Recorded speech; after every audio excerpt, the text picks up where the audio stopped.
Russell, pleasure to have you back. Thank you very much for doing the webinar. We have a bunch of questions from people who participated in the webinar, and so what we're going to do today is cover off on some of those questions. But it's a pleasure to Sounds have you here. well. It's great to be back, Dale. And I have to say, you're looking a lot fresher this time than when we last chatted. No bags under the eyes. Yeah, big, broad smiles. I think you just got in from Sydney, hadn't you? And so I think Yeah, you were barely functional. that's barely functional. It describes it perfectly. Now, there's a few different categories of question, Russell, and so I'll start with some of these are quite what I would call sort of fundamental questions, and some of them get a little bit more technical. We had a lot of questions from, I suppose, parents asking things around, for example, melatonin. So I figure we'll start with melatonin and maybe have an open discussion about sleep aids in general. Mhm. So, is melatonin safe for children? Let's start there.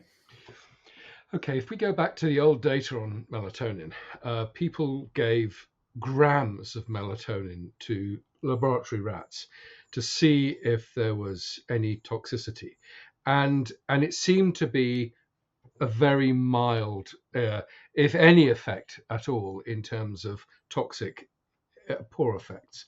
So it's a pretty benign substance. Um, is it good for children? Well, I think before I would use any pharmacological intervention, I do think it's better to use cognitive behavioral therapy for sleep. Winding down Mm. techniques, the sorts of things I discuss in Lifetime, before you go to melatonin. I suspect that melatonin is not going to have any adverse effects on the Mhm. basis of the data we know. Will it have effects? Will it sort of reduce the time it takes to get to sleep? It might a bit in some individuals. If we look at the data in adults, and I don't think we have good data on children, but I might be wrong there.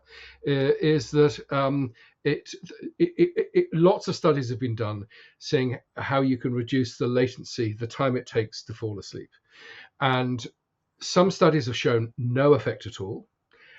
Other studies have said it's very variable. And the study that showed the greatest efficacy suggested you could reduce, on average, the time it takes to get to sleep by about 20 minutes or so. Mhm. So it's very variable. It looks to be variable between individuals. And whether it's more powerful and more effective in children, I think, is an open question. I don't think we have the Okay. data to address that. Would I use it as a first line of approach to get my children off to sleep? No. I'd Mhm. use absolutely cognitive behavioral therapy. Regularizing, stabilizing. Turning off social media, darkened bedroom. Making the bedroom a haven and a cocoon for sleep. And I Mhm. do those sorts of behavioral things before I would resort to any sort of medication.